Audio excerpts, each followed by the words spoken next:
Welcome back. This is Julie, and you're listening to One More Page. I am now doing another installment in my Reading Repercussions 2015 series.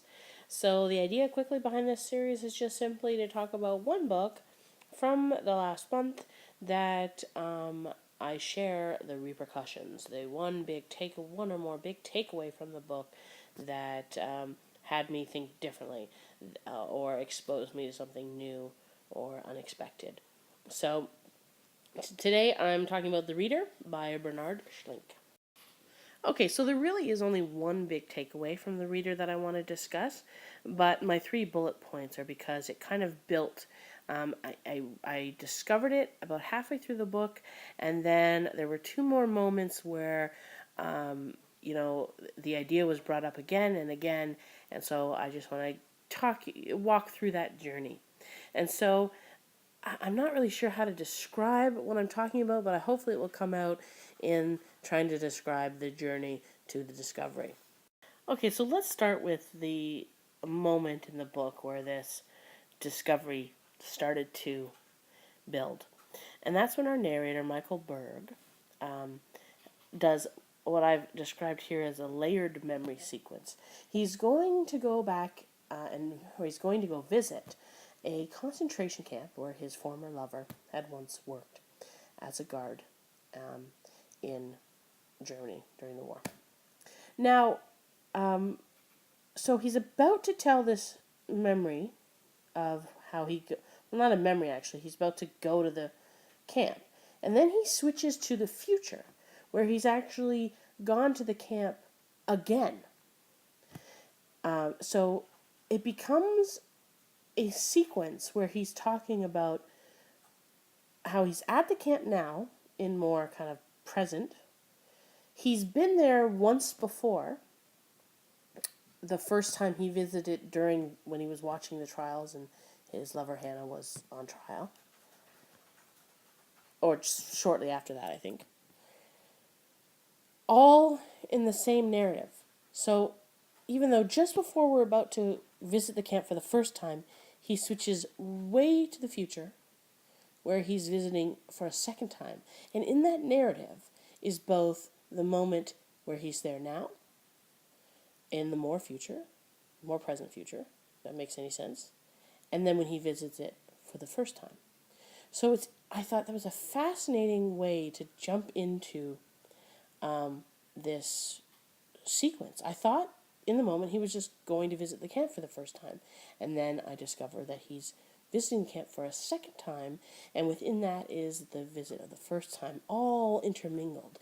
In a sense, it's almost like you're not sure which one is which visit, because the memories of his going to visit the camp and kind of look at this place of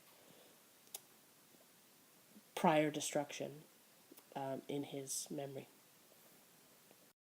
So I don't know if that made any sense at all, but really the first thing I thought about was, as an author, it's the first time I've seen an author well, I probably saw it before, but I never cognizantly thought about it, where they're kind of layering time like that.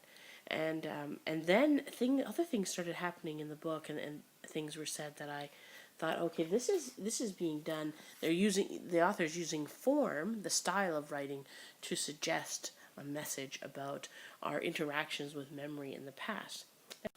And then I'm continuing to read on, and then I stumble on page 175, and there's this idea of encounters with the past, as if it's a tangible thing that we are occasionally stumbling upon. And it just reminded me, let me just read what it says first. He says, it was as if I had an appointment with the past that I couldn't miss. This in itself was an encounter with the past, like returning to a place that was once familiar but has changed its appearance. And a couple things popped up for me. I immediately started thinking about how when there's tragic events, how everyone always remembers where they were and what they were doing. And then sometimes when you're in that same place again. Like if you're on the bus at the time you got some kind of bad news or you heard that some tragic event in the world was happening, when you're on that bus again, on that same street, it's as if you're there again. And ironically, in the book, he's in a streetcar, so it's a similar kind of idea. And so I think it just got me thinking about the message this book was exploring in terms of how the past continues to literally live through moments and is triggered in moments always. So I don't know if I'm stumbling across what I'm getting at here, but there is something beautiful that this book makes me think about in terms of the layering of time, and even the from the form that how it's written, and then the some of the lines in the book. And I think what I'll leave you with is the final line in the book that kind of drives the message home, and Bernhard Schlink says it way better than I ever could in this bumbling video.